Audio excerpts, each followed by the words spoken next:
ये बात तब की है जब मैं 10वीं क्लास में था तो मैंने अपने दोस्तों के साथ और मैंने स्कूल में एडमिशन लिया। क्लास में मैं अपने दोस्तों के सिवा किसी से भी बात नहीं करता था। फिर जैसे जैसे दिन बीतते गए मैं सभी से बात करने लगा और सभी दोस्त क्लास में मुझसे बात करने लगे। ऐसा करते करते लगभग 5 महीने बीत गए, लेकिन क्लास में एक लड़की ना किसी से बात करती थी ना ही किसी की तरफ देखती थी। शायद उस लड़की को इन सब चीज़ों में इंटरेस्ट नहीं था। वह सबसे अलग दिखती थी, सारी क्लास की लड़कियां एक तरफ और वह अकेली एक तरफ। शायद उसका नेचर ही ऐसा था कि वो किसी से बात करना पसंद नहीं करती थी।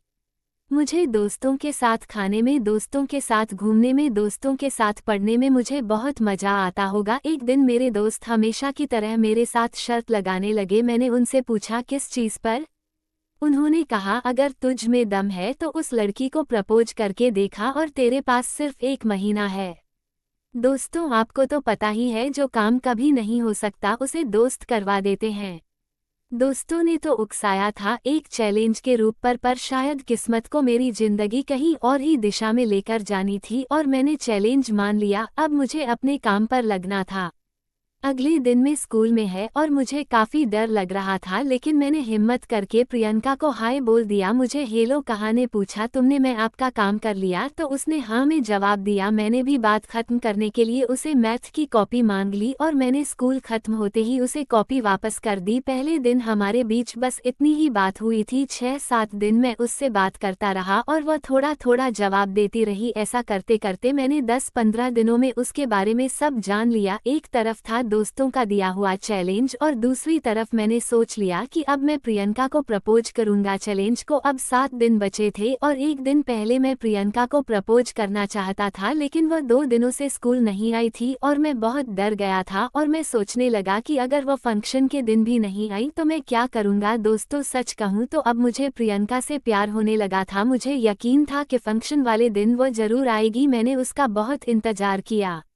अंत में वह आ गई। मैं अनु बिना सोचे समझे आंखें बंद करके उसे आई लव यू बोल दिया। जब मैंने आंखें खोली तो वह मेरे सामने नहीं थी, वह जाकर बेंच पर बैठ गई थी।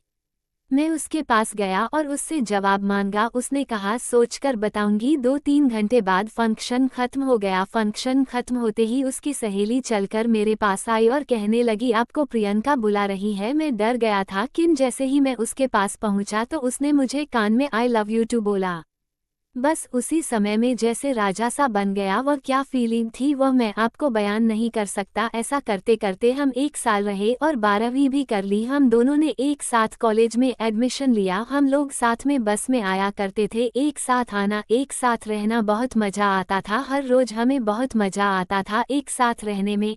एक दिन मैं कॉलेज नहीं आया, मुझे घर पर कुछ काम हो गया था, लेकिन मुझे नहीं पता था कि ऐसा होगा। उस दिन मेरी जिंदगी रुक सी गई तो मैं बर्बाद हो गया था। 10 मिनट पहले हमारी बात हुई। उसने कहा कॉलेज की छुट्टी हो गई है, मैं घर पहुंचकर बात करूंगा। उसके बाद शाम हो गई और मेरी जान का फ़ोन नहीं आया। मेरी जान का फ़ोन नहीं आया। सुबह हुई, मेरी प्रियंका का मेरे पास फ़ोन नहीं आया। मैं कॉलेज पहुंच गया, लेकिन मेरी जान प्रियंका का फ़ोन नहीं आया। जैसे ही मैं कॉलेज पहुंचा कुछ दोस्तों ने बताया और क्रॉस करते ही एक्सीडेंट हो गया है।